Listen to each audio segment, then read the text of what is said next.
Please put your hands together for Adewale Abati. Hello. I have to first apologize. I did not think the crowd would be this much for my talk, because I thought it was going to be a small space. But I'm super excited to see everyone. And I'm also glad my talk is actually following ease. Is anyone else inspired, please? Signify. Awesome. So my talk is kind of, now at least after I've seen it, probably going to piggyback on this a little bit. So I hope you guys have also taken notes. My talk for today is Supercharging your career with social currency. And while I was preparing for this talk, I realized that this is actually so wide that there's no way I'm going to finish it in 10 minutes. But I tried as much as possible. I probably spent like 4 hours trying to reduce it into something that will be 10 minutes. It's probably the most prepared I've been for a talk, which is weird because it's just 10 minutes. Yeah, but my first question is actually going to be, what is a career, right? What does it mean to have a career? And I don't know, is the mic personal? I'd just like to ask one person, just so I don't just say my own thoughts, just get a little bit feedback from you guys. Can anyone? Okay. Does anyone want to answer what they think a career is? Anyone? Oh boy. Okay, thank you. What you do for a living? What you do for a living? Okay, that's pretty spot on. My own approach to what a career is a journey. You start up somewhere and then you keep progressing, new milestones, new opportunities, new communities, new companies, new organizations, new skills. Like, it's a journey over a period of time in a particular industry or more, right? So what does it mean to supercharge this? Okay. What is social currency? I think that's the next question. When we think of currency, we think about something that we can use to exchange value. Or we think about, can I give you 100 naira or do I give you $100? You automatically perceive, even though both of them are like money, both of them are currency, you automatically perceive one value over the other, even though numerically they are both 100, right? So when you think about social currency, you realize that social currency varies across individuals, across realms, and is basically how people perceive you. So now the reason I asked the question, what do you think a career is that a lot of people would think career is very specific to what work you do, and dismiss the part that public relations, personal relationships, and everything tie into what your career is. The people you work with, the people you collaborate with, the people you are solving problems for, your users, whatever the case is, right? Personal relationships definitely transfer into what your career would look like. Oh, sorry, I forgot I defined it. Sorry. So yeah, according to Wikipedia, social currency refers to the actual and potential resources from presence in social networks, communities, including both digital and offline. And that's the key part I want to focus on today. A little bit about me. Earlier this week, I actually shared a tweet that I have spent 10 years in tech, which is actually ridiculous because I remember when I first started learning how to code, right? Thank you. Sorry? How old am I? It's actually public information. One Google search and you'll find it. So a quick summary of what my journey has been, what my career has been to this point. I started professionally interning at hotels.ng. Everyone knows hotels.ng, of course. Yes.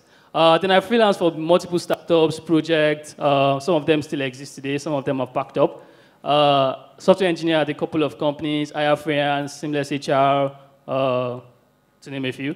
And then I moved on to be a developer advocate at Ingressive, Flutterwave, and now Code Sandbox. The rest is story. So the reason I'm summarizing this is that I want to give a point. In all of these jobs, of course, I sent a tweet out to intern@hotels.ng, but for all of my other projects and everything, I have only ever applied to one company that I eventually worked for. I've applied to other companies, so don't get me wrong, like apply, not get it, and other stuff. But for the companies I actually worked for, Code Sandbox, which is my current employer, is the only one that I actually applied for right off the bat and then went through the interview. Every other single one, either saw my GitHub profile or got referred by somebody else or saw my work somewhere like, oh, can you do this for us? Or, do you get what I'm trying to say with this explanation? Is I'm either initially contacted because they had seen my work somewhere, or someone else had referred, like, oh, they know this person, they'll probably be able to do it. All of them, except my first internship and my current job. And I think that is wild, right? And the only reason I can explain that, or the only explanation I can give to that, is social currency. And when we think about social currency, we think about, oh, social media. That's default, right? Social media. Oh, people are loud on Twitter, they're loud on YouTube, they make videos, blah, blah, blah. Some people focus on just talking, where is the work they are doing, blah, blah, blah. That's digital. But the part that we rarely ever think about is the offline one. Because let's think about it. I give like 10 talks a year, right? But nobody here has worked with me. And then you're in a room, and someone's like, oh, who is that? Do you know anybody that builds web applications, for example? You might say, oh, yes, I've seen this guy online, right? And then they ask, have you worked with him before? No. Have you seen his work? No. Okay, let's include him because of the currency he actually has publicly, but no one has worked with this person. No one has seen this person's work, right? And that starts to translate that even though the public currency that you have can get you into some doors, at the end of the day, the offline interactions would also be the one that will keep you there. Does that make sense? Okay. So explain the public place. This works basically like mass media. I'm talking here, a lot of people probably hear my name for the first time. They have no idea what I do, right? But they've heard my name. If they see somewhere else, they know that, oh, this person spoke at Oscar, right? But they don't know what I do, but they've heard my name. So if they see somewhere else, they can connect the dots, right? That's how mass media works. I just reach a ton of people all at once. Works on YouTube, Twitter, Facebook, whatever the case. But then, like I said, yeah, a lot of people can be reached, but a lesser percentage can show interest. Probably, I don't know how many percentage of people are just pressing their phone and not even listening to me, which is fine, right? Because it works that way. But then, even fewer would then go out of here to say, oh, I have worked with this person before. I can collaborate with this person. I can recommend this person. I don't know if Prosper is here, but he wrote an article recently that said, who is speaking for you, right? So the only people that can confidently be their chairs to speak for me are people that have referred me, or people I had worked with, or had seen my work, even if I've not had any connections with them. But they had seen my work, appreciated the quality of it, and said, okay, I can recommend this thing for you, while also maintaining my own integrity. I don't know how much time I have, so I'm just going to push through. So how does the private space work? This one leverages on direct interaction that a lot of people tend to overlook.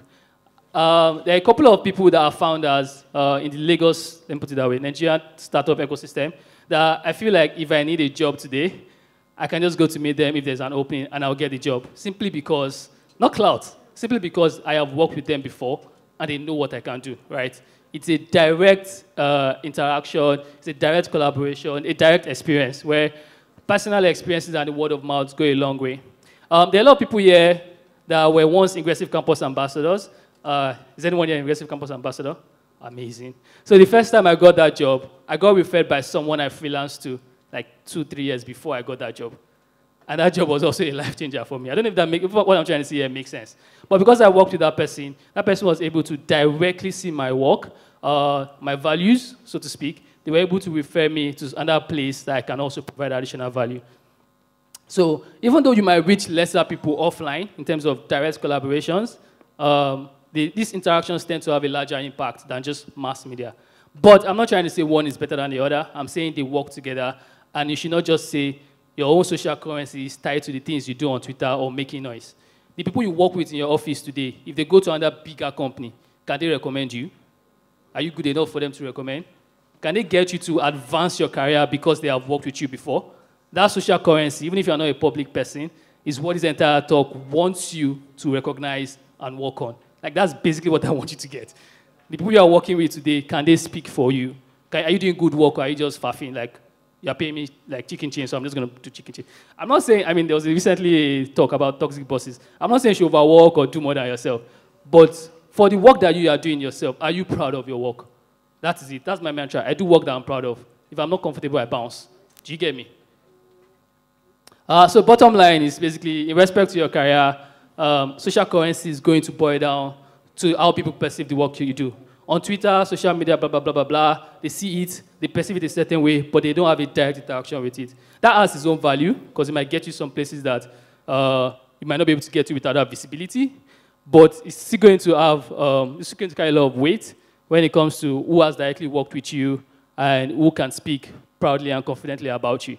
So, once again, the summary is that regardless if you're a public person, you're a private person, social currency matters to you. Don't just dismiss it like, oh, is it just tied to making noise or whatever? Do you guys get what I'm trying to say? Are you guys following? Thank you. So yeah, summary again. Public or private, the quality of the work you put in yields returns that you actually desire. So if you're going to walk away with anything today, whether you share your stuff on social media like you did, or whether you do good work in your space, everybody's going to grow at their own particular rate. But you can know that anywhere you go to today, you are proud of the work you've done in the past. And if anyone has to recommend you, you're confident it's going to be a positive review that will impact your career positively. And just to be cheesy, that's going to supercharge your career. So thank you very much. I think that's pretty much it.